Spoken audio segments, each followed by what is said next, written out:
The Fairfax County Police received a call for a body that was found in the cemetery that necessitated the response of patrol officers who responded to Pleasant Valley Memorial Park.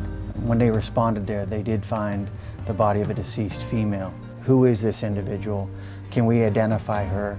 And can we possibly reunite her remains with her family members so that she can have a proper burial? My name is Chris Flanagan. I'm a detective with the Fairfax County Police, and I'm assigned to the Cold Case Squad. On December 18th, 1996, Fairfax County Police got a call for a woman's body that was found at the Pleasant Valley Memorial Park Cemetery in Annandale. It clearly appeared to be an unnatural death. There was no trauma found to the body. It appeared, based on the evidence at the scene, that this unidentified individual had chosen to take her own life. When they initially responded to the scene that day, they went to an area in the cemetery next to the mausoleum, which has several rows of bushes around it. In that area, they found a deceased female who was lying on her side and had a plastic bag over her head. There were several items found around her body that we're hoping may help identify this deceased female now. There are a number of items that, while not necessarily unique, they may spark someone's memory of who she is or who her family may have been. Some of these items were found on her, and some of them were with her in a backpack. Her description at the time of her death, she's a white female. She's 5 foot tall and 160 pounds. At the time, she was wearing a pair of black loafers, blue knit or navy blue pants, and a red sweater, and a teal-colored Eddie Bauer winter jacket. She had a pair of glasses, prescription glasses. They're generic enough that we haven't been able to identify them back to her or where they may have been prescribed to her from. She also had some clip-on earrings that she was wearing that do have relatively distinct markings on them. We're hopeful that someone may recognize these earrings as someone that they knew at that time, if they're not related to.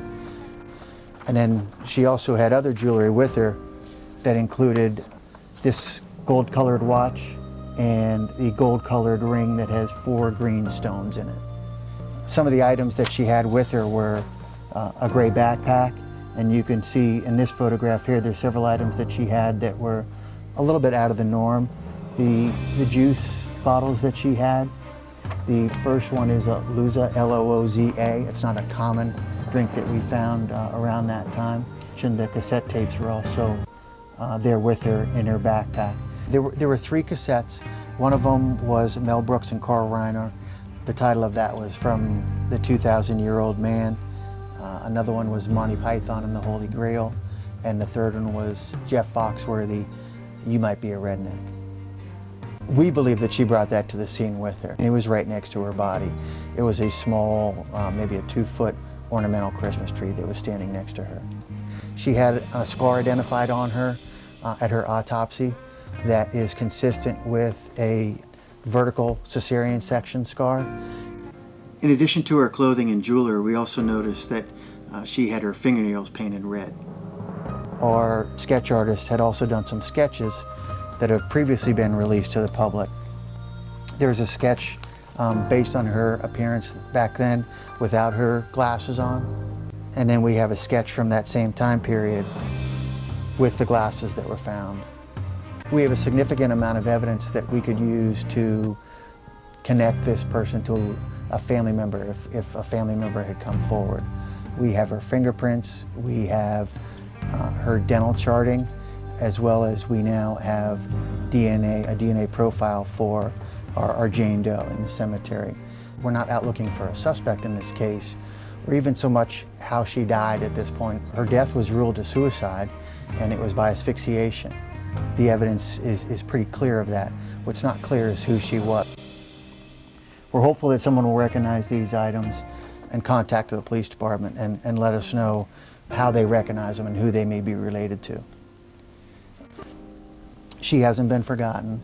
If you have any information regarding the identity of this woman, please contact the Fairfax County Police Department Crime Solvers Tip Line at 1-866-411 TIPS.